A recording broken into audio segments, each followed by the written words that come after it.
Joey, welcome to the Way of Champions podcast, bud. It's great to have you on. Thank you for having me. Super excited to be here. Yeah, well, I'm excited. I've known your parents for 30 years, and so I've kind of followed your career as you were a young guy, kind of growing up and skiing, and then in this past year when your dad was sharing stuff in a big group text we're on with your path to qualifying for the Freeride World Tour. So, I mean, congratulations, man, because you've had this really interesting journey to kind of the top competitive level of your sport. So congrats.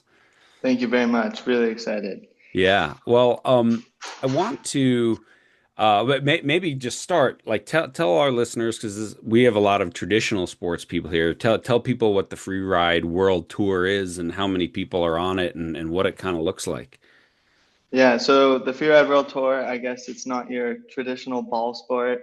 Um, and it's a division of competition skiing, or discipline, I should say. And basically, the judges and the Freeride World Tour as an organization, they pick out these pretty extreme ski venues where it's just a big face, super steep, lots of rocks, really dangerous.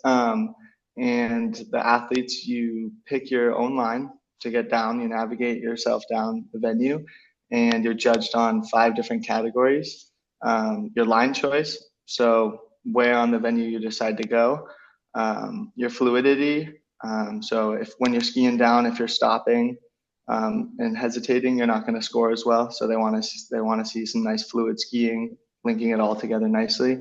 Your control, which is more or less how in control you are when you're skiing. If you're touching your hands down or your back, or if you fall and lose a ski, you're not going to score well.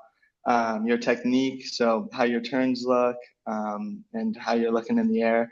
And then probably the biggest one that gets the most attention is your air and style. Mhm. And that's the number of features you're hitting, what tricks you're doing, and how you're putting it all together to make it look good. Yeah, it's so cool to watch but you watch it from TV and you can't even get the scope of, stuff doesn't look that steep on TV or it doesn't look that gnarly. And I always look at like Verrier, I'm like, how do you even pick a line down there? Like, how do you even know where you are on that mountainside? Yeah, and that's definitely one of the biggest challenges, especially considering that in the Americas, on the road to qualify for the tour, in juniors and in the adult competitions, you at least get an inspection run, and that's mainly because of insurance reasons. Keep Yeah, the athletes safe keep the and lawyers healthy. away. Yep, exactly. So you at least before you drop in, you at least get one run to slip the course. You can't ski it like you would in a competition. And depending on the venue, most of the time you get to stand like on top of the features that you want to hit. Um, and it really helps out because when you look at a venue from the bottom, um, you think something might go, and then you stand on top of it during your inspection run and you say, "Oh God, No way. thankfully, I got an inspection run because this would Do not you have like ended take a well." picture and study a picture and then sort of pick your way, pick your route? I mean, I know some of the US, I mean, I've been to these competitions at Jackson and stuff like that where there's only so many lines down versus like the World Championship where there's a lot of different ways you could go through that. Yeah, so it's really dependent on the location and the venue you're at. Sometimes it is a run that's in bounds for that Hmm. resort, and so people ski it, which has a huge influence on what the snow conditions are. Hmm. Because sometimes it'll be really bumped out, and that definitely has an influence on your landings. Landing on the front side of a mogul. Yeah. But other times, especially like what I have coming forward this winter, the majority of these venues are not skied or they're Hmm. permanently closed year round to public. Hmm. So you can count on it being slightly better conditions, but it definitely has a really large influence on what you're going to pick to go down. And back to the inspection part of it, coming this winter for the Freeride World Tour, we don't get inspection runs. It's Yeah. all visual inspection. So a lot of the time you have a photo before you get there, before your competition. Yeah. And for the Freeride World Tour, you have a couple days in advance, to prepare and look at photos from, different angles, which really helps. But mainly it's done on site from the bottom. It's Hmm. really good to bring binoculars. That helps out a lot. And there's definitely a lot of planning that goes into it. There's a lot of factors and situations that you have to run through your head. If something goes wrong, where you're going to end up if you fall or lose a ski. Hmm. So safety is a huge part of it, um, and also just how like I would say maybe gung ho or how eager you are to do something that's crazy because there's always a really big feature that somebody's always like they're drawn to. They're like, oh, that's the biggest cliff on the venue. I want to go and hit that. Yeah. And that's never been my strong suit. Yeah. Um, I like adding as many features as I can, even if they're not the biggest. That's just what I feel more comfortable doing, and I enjoy doing that more Yeah. instead of just lining up, One an 80 giant foot one. cliff. Yeah, Yeah. exactly. I've watched some of your videos from your comps for from this past year and everything like that, and it's yeah, like that's how you ski. And it's so funny because I was reading this article about your qualification for the World Tour at, I think it was A Basin was the last event, right, in Yeah. Colorado, and skiing the east wall of there. And I was reading, someone was like describing your run and like a front flip off this and a spin off this and a spin off this, and I'm like, I've skied the east wall, and yeah, I just wanted to get down, whatever. I have slid down that head first once before, which wasn't so fun, but like, it was like, it was just like the progression of the sport is so incredible, that, and so that style that you ski with is really, really cool. Are there days when you're like, I'm feeling it versus like I'm not feeling it, and so I'm going to be a little more conservative today? Yeah, 100%. I mean, sometimes it's just how you feel, that morning when you wake up. I think a lot of it is also very weather dependent, because the problem with competitions is that, they pick a certain day to do it. Yep. And for the Freeride World Tour, we at least have, a 5 or 6 day weather window so they can wait for the best weather because you want it to be sunny so you can see. So you can see. And the thing with on these venues is that a lot of the time there's not any trees. Yeah. So if it's a cloudy day, it's really hard to distinguish, variable terrain or even like the sky from the snow, especially if you're doing flips. Hmm. Um, and it also depends on, the position you're in. So I would say going to that last one from A Basin, um, that was the Challenger Series. So to get to the Freeride World Tour from that, there was a set of 3 competitions, and they take your best 2 of 3 results. And I actually won the first stop in Kirkwood, so that put me in a really good position to qualify. I just had to land another top 5 run, just about. Hmm. And my first day at A Basin, I got 11th, which is not good enough. Hmm. So I was forced to have to, push myself a lot more to get the result that I wanted. Hmm. And oftentimes it's really scary, especially with so much competition in the field. The level of skiing is a lot higher than it used to be, and if you want that result, you're gonna have to push yourself. Talk about that, like scary, that fear. I remember, and I don't remember who it was, but it was definitely a ski film person who, the comment was, if you're not scared, it's not making the film. Right. And I got to think that's the same thing. Like if I'm not scared, I'm not on the podium in this race. Like, and how do you balance that sort of, well, what do you feel? What does scared feel like to you? And then how do you work through that? Oh goodness. So I think before getting into that, if you want to be a part of this sport, any action sport in general, especially the level of competition nowadays, Yeah. it's just a part of the sport. Yeah. If you want to do well, you're going to have to push yourself to do scary things, whether it's, jumping off of a cliff or hitting a huge jump or going really fast through some gnarly rocky terrain. It's part of the sport. But there is a lot of, calculated risk that goes into it, Mhm. and navigating what you're comfortable with, because a lot of the time, just about all the time, you're gonna be a little on edge with what could happen Hmm. because, if you click a ski or maybe you just hit a rock or you tumble or maybe you're just not in the right headspace, like there's a lot of potential for injury, even death. It's a part of the sport. Yeah. But because a lot of us, we've been doing this since we were, a lot younger, we've had a lot of time to kind of get used to that, and be able to tame those nerves so you can really, lock in for those couple of seconds that mean, life or death sometimes. Hmm. Um, but for me personally, you're always going to be nervous before you drop in for a run. And especially those first couple of minutes where the rider ahead of you is about to drop and you're up next. Hmm. It's always really nerve wracking. You get that, I at least get the butterfly feeling in the stomach. And um, it's really easy to have your mind start racing like, oh gosh, what could happen if this goes wrong? What's going to happen?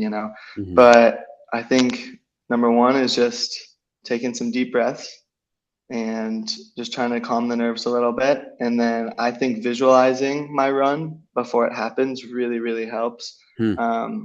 Just so, like, and I'll do that a lot. Like for the, once I do my inspection run or once I think I pick out my line, I'll run it through my head and see what it's gonna feel like, before I actually do it, and that really helps with, just being able to focus and lock in Are you, before you actually do it. do you know that like this, like I would say the top high performers in the world, regardless of sport or thing they do, like that's such a big thing. Like we had, you know what the Blue Angels are, like the Oh yeah. flight. So we've had the commander of the Blue Angels on the podcast, and he goes, I never fly a flight without flying it first, sitting in a chair in my hotel room. Yeah. And there's like these videos of the whole crew, and they'll sit around a table, eyes closed, talk through the commands, and you Hmm. see them like back and forth, and they're turning, and they fly the whole flight in their head before they take off. And it sounds like you did that too. Like someone teach you that, or you just kind of figure it out yourself? I would say I definitely didn't just teach that to myself. Doing these competitions, especially from a young age, you have older athletes who are in the competitions with you and coaches as well, and they're able to shed some of that knowledge. But also, I think a lot of sports have an overlap.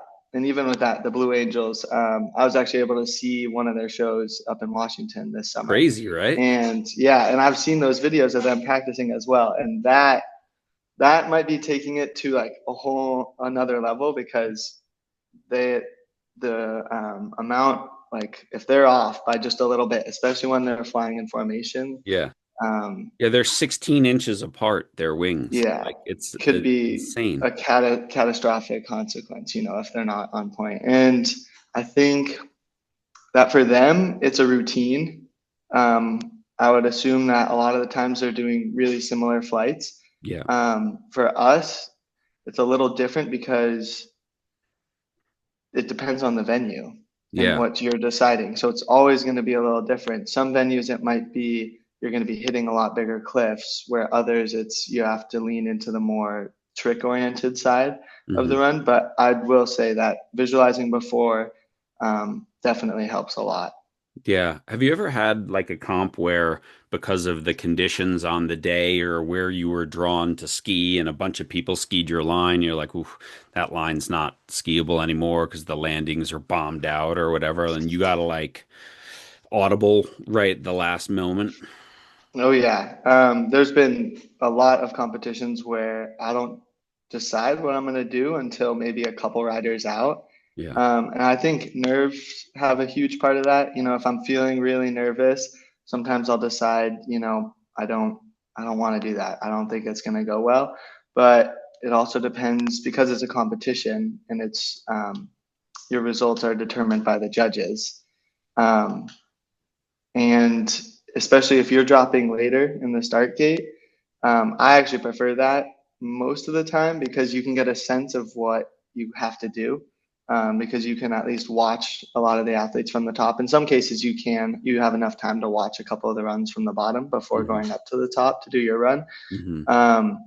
And if you have a lot of people falling ahead of you, you know, okay, maybe I should just prioritize just sticking landing my run. I don't need to do anything too crazy, but it doesn't count unless I land a clean run and make it to the finish with two skis on. Yeah. Other times, um, definitely if the competitors ahead of you are really giving it and they're landing, it's like, all right, I guess I got to step it up for this one.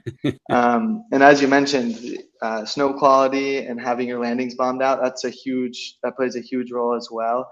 I think it has more of a role when there's fresh snow. If Mm. it snows a week or two before and maybe the resort you're competing at has closed the run down so the snow can stay good, so we can have some better landings. Um, Takeoffs and landings will get a lot more bombed out, which is just, you know, from people landing, it'll build a big track. And when you're hitting a pretty large cliff, if you land it in a huge hole, it's a lot harder to land, a lot Yeah. easier to fall as well. I can think of one run from Crested Butte this past winter where there was a section that I wanted to go into that we weren't allowed to actually go into during our inspection run to Mhm. preserve the snow, because if they let all these kids go through, there wouldn't have been any snow left for the Mhm. actual competition. And during the inspection run, it looks great. It's, oh wow, look at all that snow, you know, landing should be good. And then there was a mandatory air out.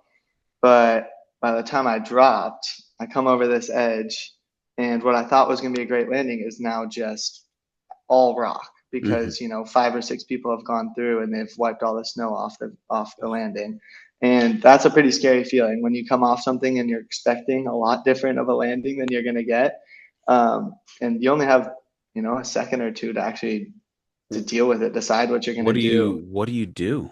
Like, what do you do in that moment? Like, just how can I keep myself safe for this? Or, Yeah, I mean, sometimes you have to sacrifice, you know, your run. If you take off and you're like, oh, that's going to be rocks, and your original plan was to get another feature that's pretty close after that. So Mhm. if you take off and you're going to decide, you know, I might not have enough time to get to that next feature. I just got to worry about landing on these rocks, number one, keeping my skis on, and then just staying on my feet. Mhm. Um, and it's a really game time decision. Like it happens just like that. And I have had runs where I've had to skip, you know, features that I wanted to hit just because if I had tried to get to it, there was a lot better chance that I was going to be falling. Yeah. Other times it's just you take off and you're like, oh, there's a rock there. I got to open up my legs like to split it. Um, and it's really dependent on that situation. Yeah. Thinking about this Crested Butte one that I just mentioned, when I took off, it was all rock and I was landing into a very rocky kind of chute area. And so if I fell, I was going to be tumbling over rocks. Oh. So first priority is just staying on the feet and keeping my speed up, because the slower you're going, the more likely you are to, you know, catch that rock, and it's going to Mhm. cause some damage to your ski and more likely to have you eject. Yeah. But landed on the rocks, managed to keep my speed up, ski out, and then fortunately, I was able to get to my next feature and do a 360. But Yeah. you know, it's sometimes it's just a game of inches, and you know how fast you're going and whether or not you want to stick to your original line or not. And there's not just one clear answer for that. It's Yeah. a very game time decision. But I mean, so it's probably a good like segue to kind of go back to how you got started in this, because your ability to make that split second decision is because you've got years and years of making split second decisions. Like that's Yep. not something a coach can help you. You know, your coach can't yell to you in the moment, Joey, you know, whatever. It's like, you know, you got so many reps of skiing that it's like, okay, I know how to solve this problem. I mean, just like a soccer player solves the problem of what's the pass or what's the ball I have to play or how do I have to clip this ball. You know, you got lots of reps. So when was the first time you competed, and like what was it like your first race? So I think my first big mountain competition was at the home resort Vale, and I think I was in third or fourth grade. It wasn't a part of the series that I competed against the majority of my career, and especially the one that you have to compete in to qualify for the Freeride World Tour. I Mhm. think it was just a little veil comp, and I actually fell in it.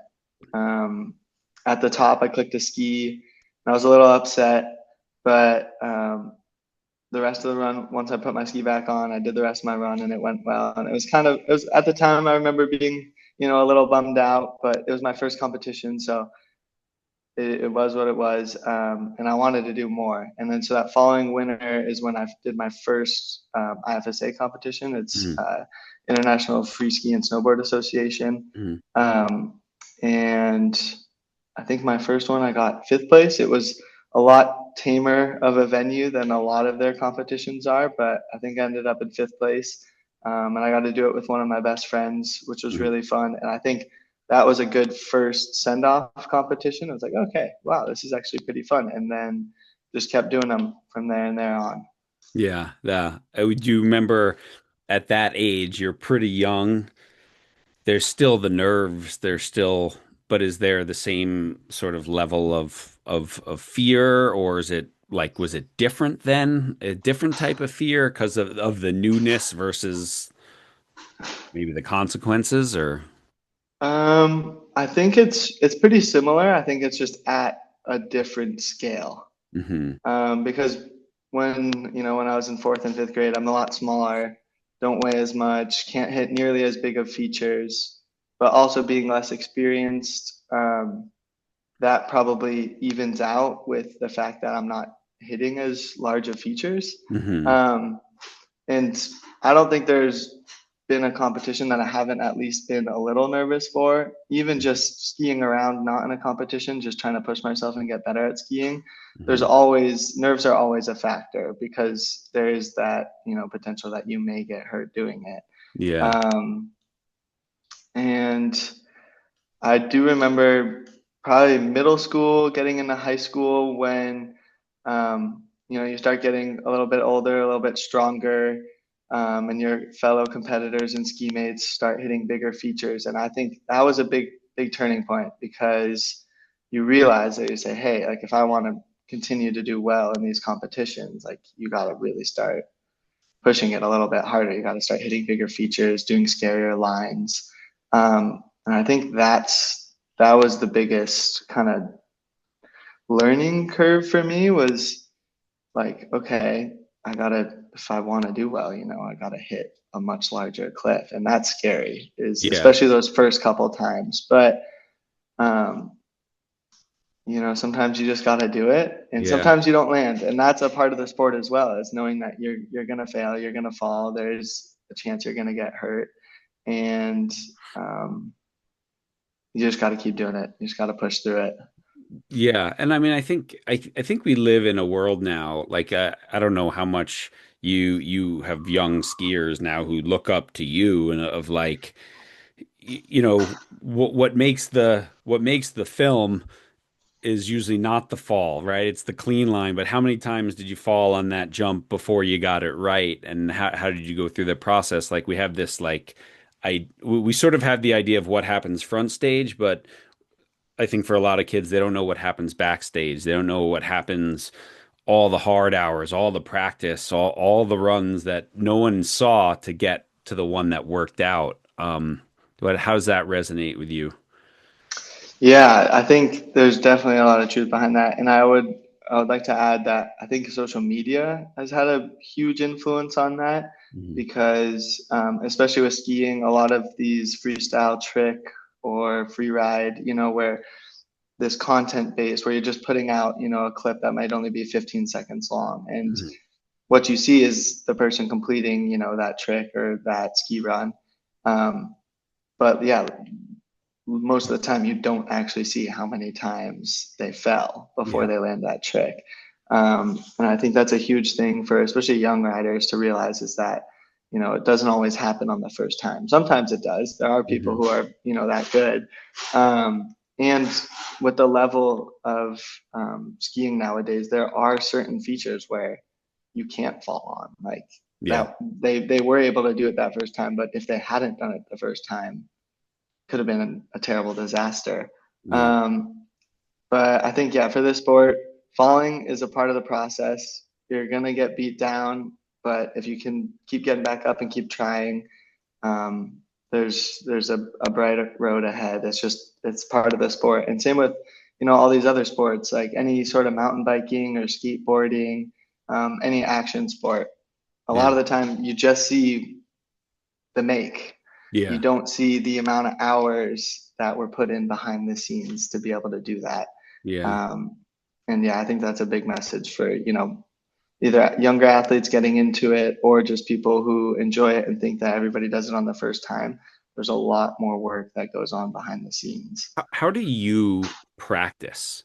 Like how do you practice for what you do? Like so we've had Lakey Peterson on the podcast, right? One of the top surfers in the world. And I asked her about like when you go out there, are you like, hey, I'm going to work on something today?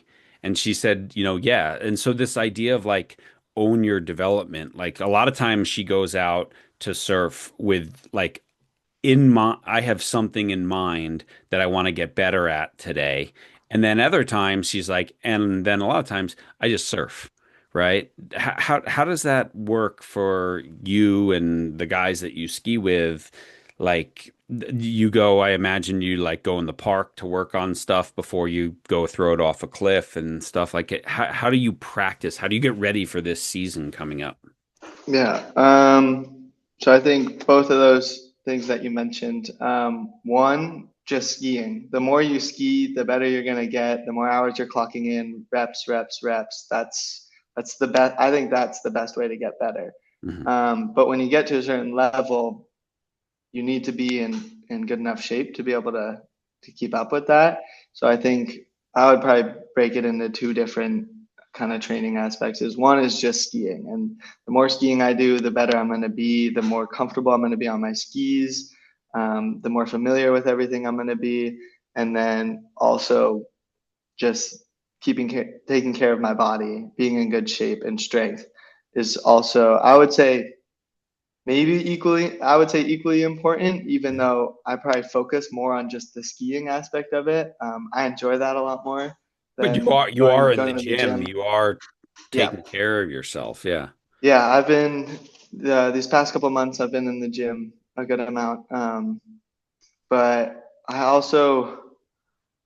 would say my training. I've growing up. I've always just I like doing something that's active. I've been a big rock climber. I've been on the skateboard a lot more recently, and those I have more fun doing those Hmm.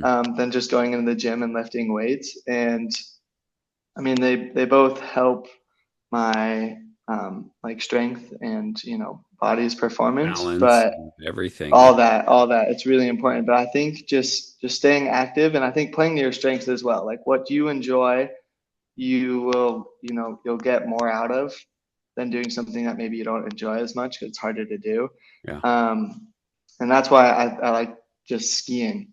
Like the Yeah. more skiing I can do, the better skier I'm gonna be. And that I think that goes just with anything. Like the amount of hours you log into a certain task or a certain activity, like you're gonna get better at it Yeah. eventually. Well, yeah, I love your story because, so 2020, right? You are the free ride junior free ride world tour Yep. champion. You go, you win the whole thing. And then you go off to college and you basically, I mean, you're at Montana State, you're skiing Bridger, you're skiing all the time, but you kind of left the competition scene for a couple years just because it's too hard to do and stay in school. So you just went and skied for 4 years, basically. Yeah. So when I was a junior in high school, it was a lot easier to take some time off for school to do these competitions because that's a huge part of it is you have to take a lot of time off to be able to travel to these different resorts across America, Canada, over to Europe and all that. And when I got to college and it's not freeride skiing, big mountain skiing, it's not a Division I sport for any colleges. The teachers aren't Um, like, oh yeah, sure, see you in 2 weeks. yeah, and fortunately, being in Bozeman, a lot of the teachers are skiers and they understand and they know what the Freeride World Tour is. And I'm not the first skier in Bozeman to attend MSU who has been on the Freeride World Tour. Mhm. Um, and when I would ask these teachers, can I take a week off and can I have my due dates, extended a little bit, give me a little more time so I can go pursue this skiing outside of school.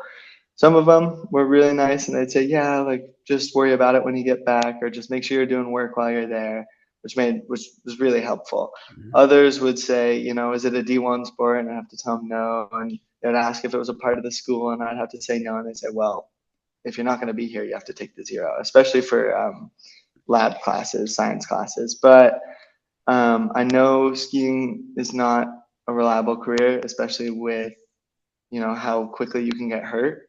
Um, and I considered taking a gap year before going to school, but I ended up going. And I remember my first freshman winter. I did three competitions, and I remember as soon as that semester had started, I told myself that sophomore winter I was going to take the semester off so I could pursue skiing. And I didn't do as well that winter in those three competitions that I did, which I was a little bummed out about. And then when sophomore winter came around, I was like, all right, might as well. I'm doing school. Might as well get halfway before taking some time off. Mhm. And then that sophomore winter, just because of my course load and all that, I was only able to do one competition. I think Mhm. I did all right. I think I got sixth place. It was at Grand Targhee. I did okay. Would have liked to Mhm. do better, but it was a fun competition. But it was the only one I was able to do that year. And then a whole another year goes around. Did my school, was a good student, and junior year comes around, and again, I'm loaded with courses. And I was only able to do one competition again, and it was the same one, Grand Targhee. Mhm. I was able to do a little bit better. I got third place in that one, which was cool. So I was able to get a little bit of points, which helps you get into other competitions for that following year. Mhm. Um, and I mean, this whole time I'm in school, I'm not able to take as much time off for competitions, but Mhm. when I wasn't doing my homework or in class, like I was still skiing as much as possible, just trying to Yeah. stay up on it. And thankfully, Bridgerville Resort is close to Bozeman, 15 miles away. So it Yeah. makes it for quick access, easier to get some more time in on skis and snow. And then this most recent winter, was my senior winter, and I had loaded my courses heavy in the fall. Mhm. So my course load for the winter was only three classes, which was Mhm. really nice. And it was my first season, I would say, back fully as a Yeah. competition skier. And it worked out for the best. I was able to, because I was able to take more time off, was able to go to more competitions, and I ended up doing well in them. And then it was my first year qualifying for the Challenger Series, which you have to be in the top 20% by the start of March. Mhm. And it's based on points, so how you do in your competitions. And I made it to the Challenger Series, which is that set of three competitions where they take your best two or three results. And for ski men, they take the top four skiers. Mhm. And because I had a first and a fourth place, I qualified second out of Mhm. four for the tour. And honestly, the timing couldn't have been better. I graduated in May Mhm. with good grades, and I'm really excited about that. The family's really excited about that as well. Yeah, exactly. And it's nice knowing I got a degree under my belt now, so I have a plan B.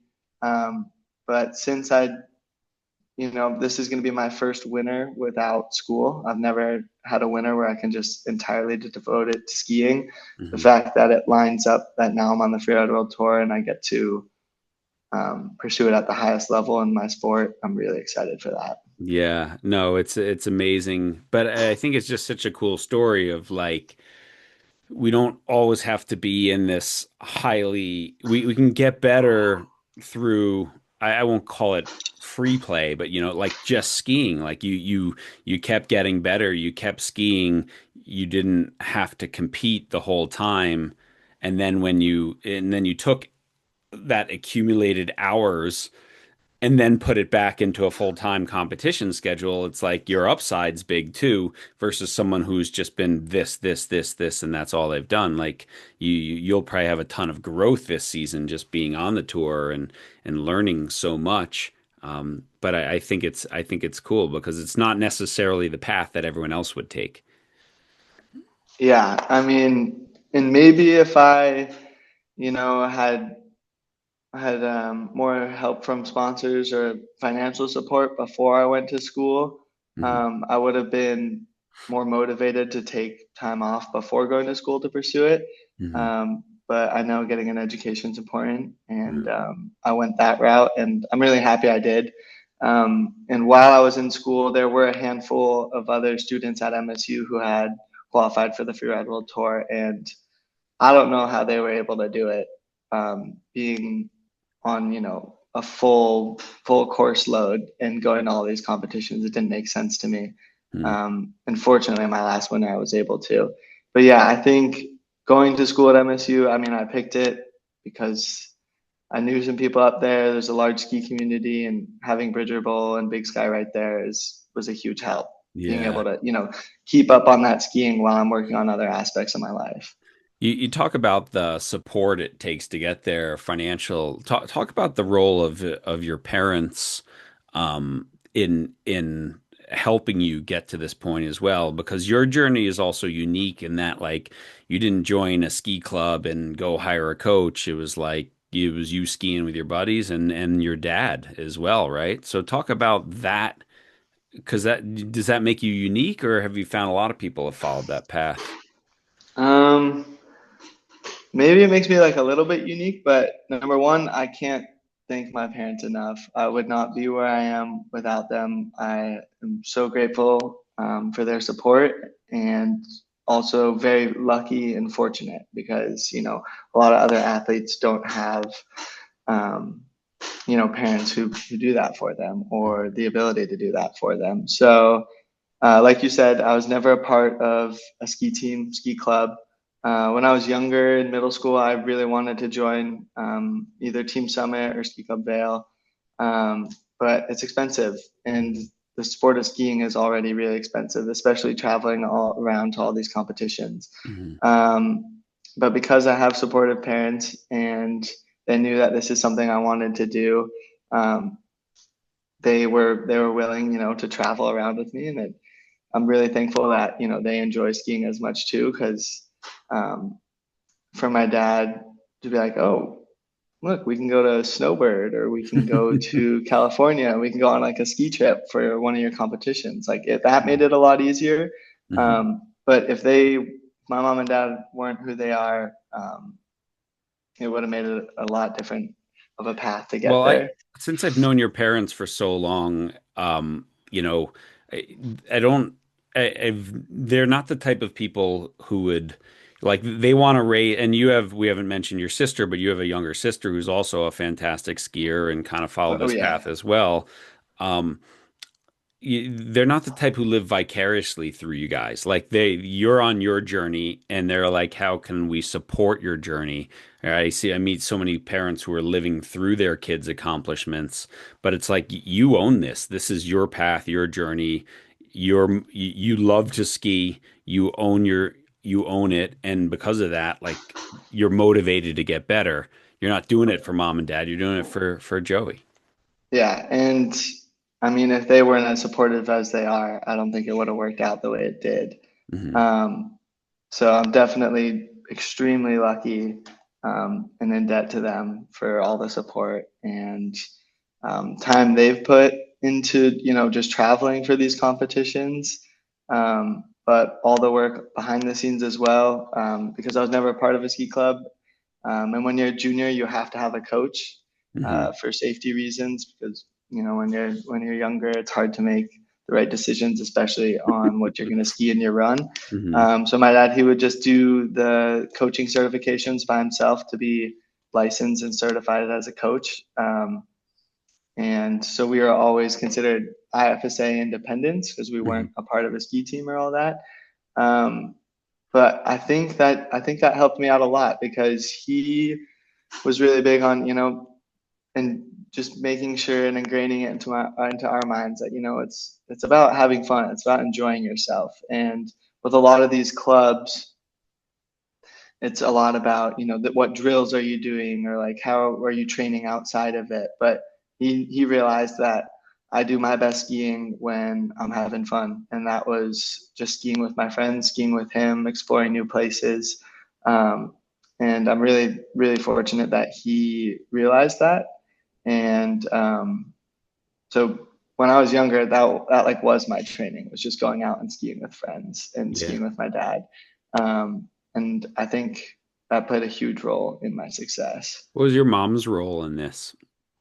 Oh, she was there just as much. Yeah, she wasn't a certified coach, but she was there on the majority of our traveling as well, driving, planning stuff out, making sure we were well fed, lunches and all that.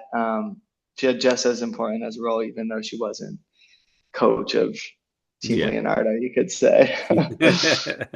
I mean, it's so funny though, like your that like yin yang of your parents is so important. I think of my own parents in my sporting journey. My dad was sort of he was kind of like your dad. He was like the coach. He was hard. Is that your best? Could you do better or whatever? And my mom was like the unconditional love and whatever. And I'd like strike out in baseball. And she'd go, but you swung so hard today, and it was like that was my mom. She loved you no matter what, and it was such a good thing because sometimes you need sometimes you need someone to make you feel better, and sometimes you need someone to make you be better. Mhm. And it sounds like you had that. Oh yeah, and that I wouldn't say one of them played like more of a role in that than the other. I think Yeah. they both had equal amounts of that. Which yet again, like I was so lucky to have that growing up, and still now. Yeah. And they're going to be coming out to a handful of my competitions this winter, and hopefully all goes well. But at the end of the day, even if I didn't do well on a run, and I was usually the most bummed out when that happens, they were Yeah. always there to pick your head up. There's another comp down the road, or you did well, you just like made a mistake, or sometimes things just happen that are outside of your control, and having them there to let me know that was really awesome. Well, I think when you're a competitor like you are, right? You don't need when it doesn't go well, you already know you didn't do well. So someone berating you in that moment or whatever, it's not going to make you better. It's like I already feel bad enough. Like, what's the future, right? How do I Yep. learn from this, so I'm better next time? Not, you know, I don't know. Sometimes I feel like in sports coaching, we work from this place of, oh, I'm going to make someone better by making them feel worse. And it doesn't really work that way. Like we talk about on this podcast all the time, like feelings equal function. Like how you feel usually is how you're going to function at your best. Would you agree with that? Yeah, I would agree with that Yeah. 100%. And I think that you know it's the competition scene, especially when it's a judged event and it's not based on racing a clock, and it's somebody deciding how much they enjoyed your run. And if they didn't, even though you thought you did well, it's definitely a tough blow every once in a while. And sometimes the consensus of the crowd or all the competitors compared to the results that are put out by the judges, they don't match up. Hmm. But I don't know. I think a good message is just, sometimes there's things you can't control, Hmm. and if you're gonna let that get you down for a little bit, that's how it might be for the temporary, but long-term vision, got to keep your head up and just keep working at it, because Yeah. if you put in enough work, it will turn around. It does. We had Sam Morse on the podcast, who's one of the U.S. World Cup downhill skiers, and one of the things he talked about is in the downhill fraternity, there's this great like celebration of each other. It's not like, oh, you did well, so that sucks for me. Like he's like, we just love how looking at how you attack the mountain and how you got down. And when I've watched competitions like you do, I see that same camaraderie. Like the competitors at the bottom, when you have a great run, are like celebrating with you. And this is really the essence. The whole word competition comes from a Latin word that meant to strive together. Like we all push each other, we all make each other better by pushing. And this is what I love about skateboarding and mountain biking and big mountain skiing is this celebration. You know, if you have an amazing run, everyone's not like, oh, screw Joey. Like they're like, did you see the run that Joey did? And that must be like such a great atmosphere to be a part of. Yeah, that is an amazing part of our sport and other sports that are pretty similar. And I'm really appreciative of that. Is that even though it's an individual sport where your position in a competition is based on how you compete as an individual, um, at no point during the whole process from inspection to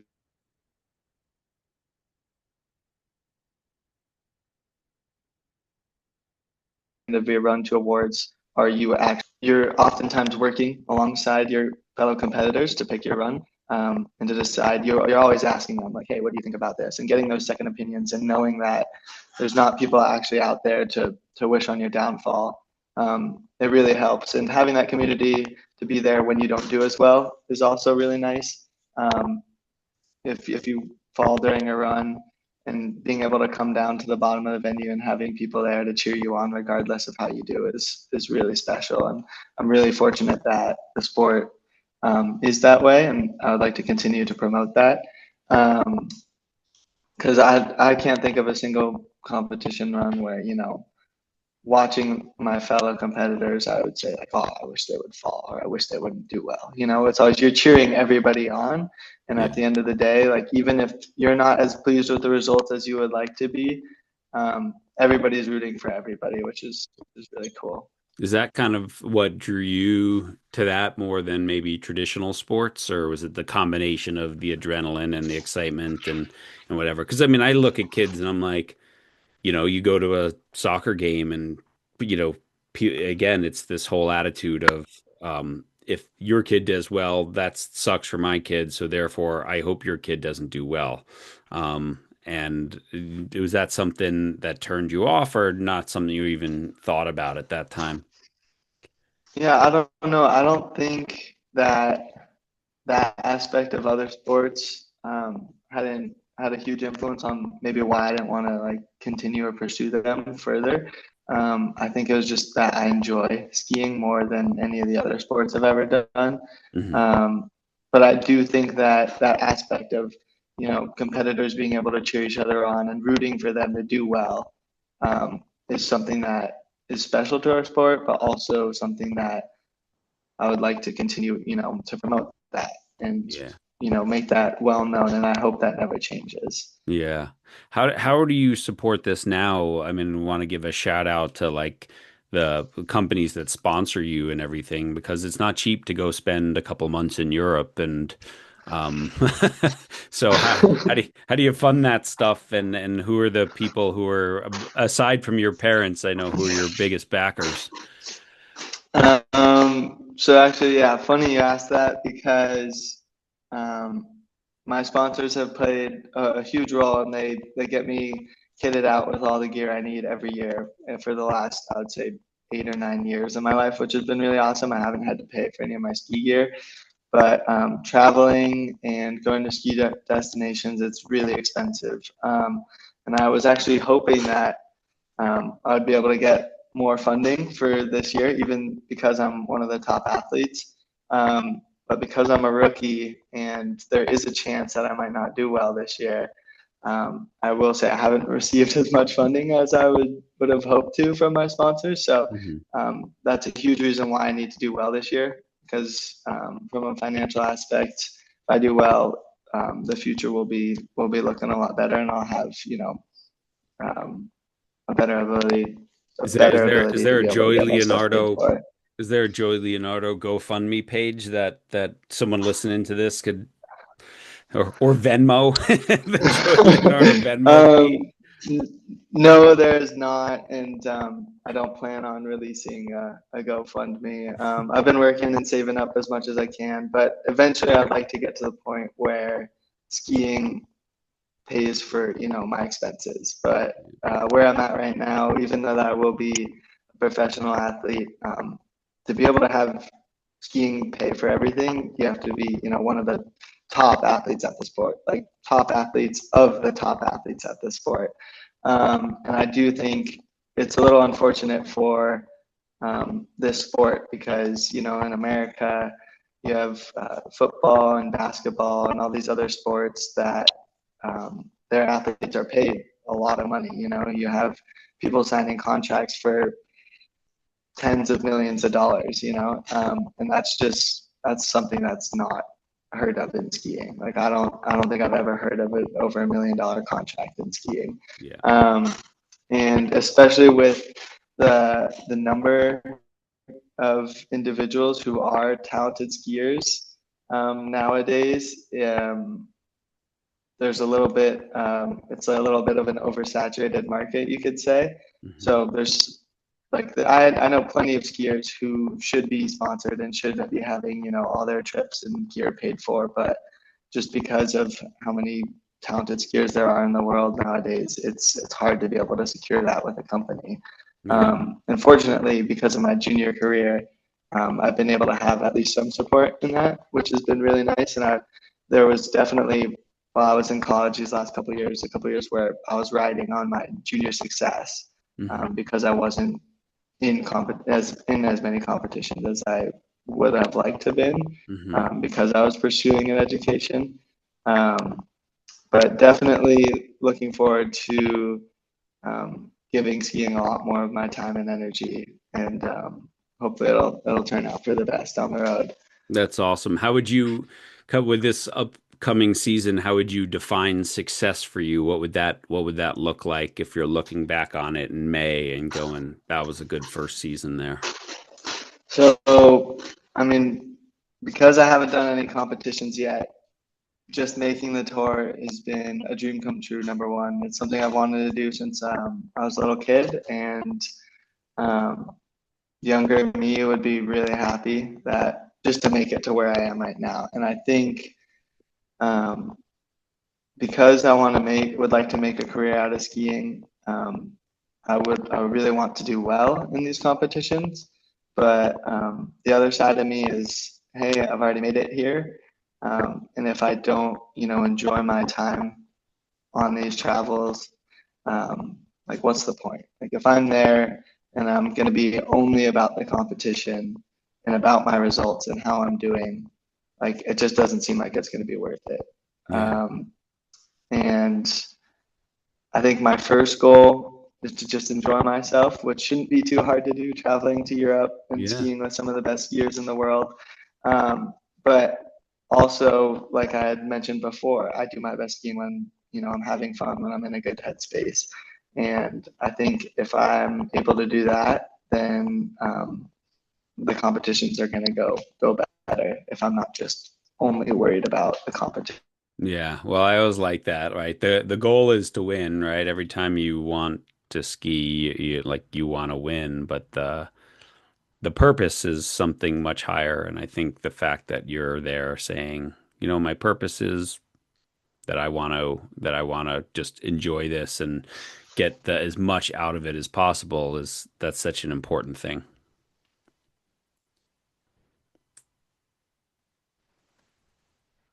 Can you hear me? Yeah,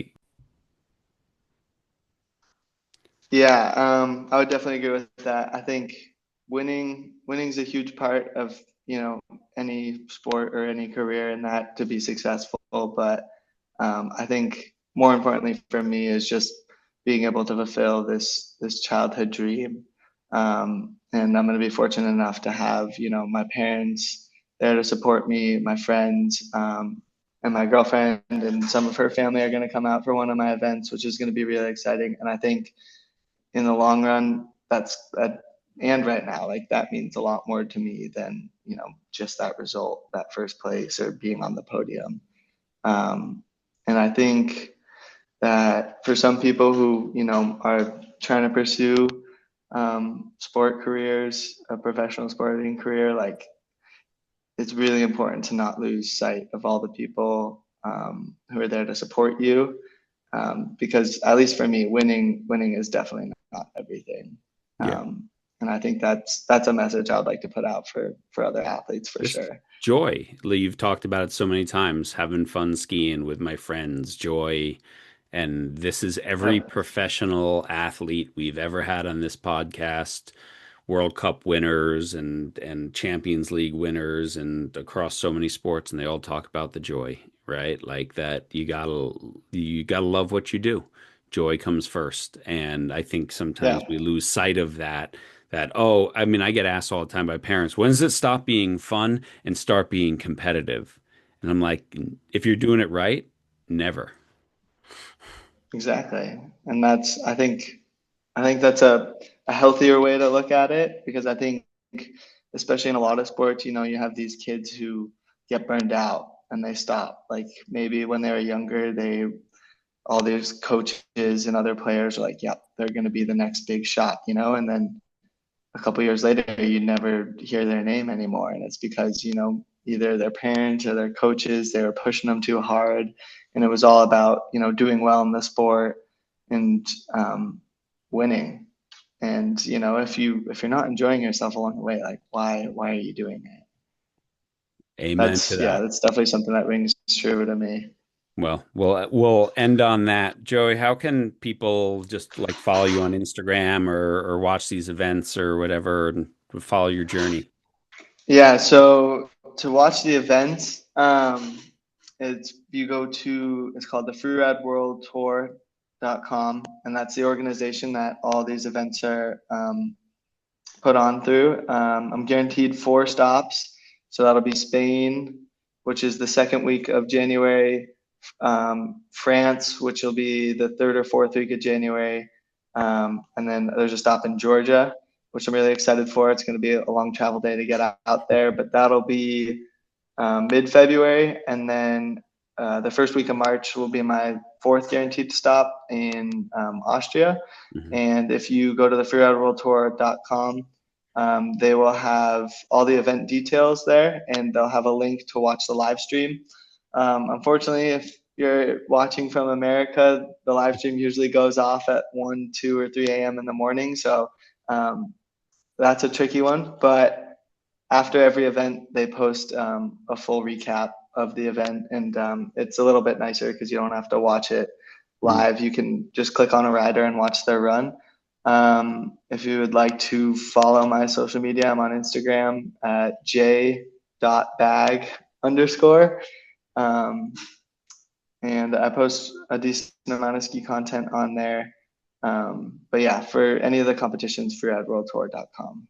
Brilliant. Awesome. Joey, thanks so much. Good luck this season.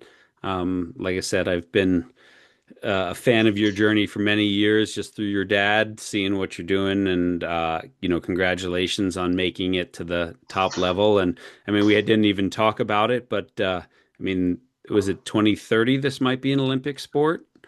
Yep, fingers crossed. It hasn't been approved yet. We're still waiting for it. But they are doing a stop this year that's the Freeride World Tour is putting it on. But it's not a part of like the tour that I'll be competing on. And it's kind of like a test run for the Mhm. Olympics. But I think it'll be sometime in February of next year that we get word it'll be if it'll be in the next Mm. Olympics or not. Well, So fingers crossed. Because that would be really cool if that was something that these athletes would be able to do is represent their country in the Olympics. So yeah, it'd be amazing, man. Well, again, thank you so much for everything you shared today, and thanks for being on the Way of Champions, Joey. Really appreciate it.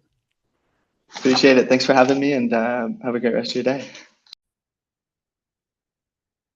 Thank you all for listening. Thanks again to Joey Leonardo, a kid, not so much of a kid anymore, whose journey I've been able to follow through his parents for many years, on the Freeride World Tour this year, sort of the top of his sport, the top of big mountain skiing, and just a great kid and a great journey. I love this, get the focus on enjoyment. I love the focus on that these athletes at this level celebrate and collaborate in the camaraderie with each other, and not the sort of if you do well, I hate you type thing that we so often see in sports. His parents' support of his journey, and also that his journey was led by him just doing the thing that he loved, not hiring expensive coaches or whatever, just great parenting support and letting him get his reps year after year, bit after bit, and just always in love with skiing. So yeah, you can follow him at j.bag underscore, and we'll put all the links in the show notes here. Thank you to our sponsors, Sprocket Sports.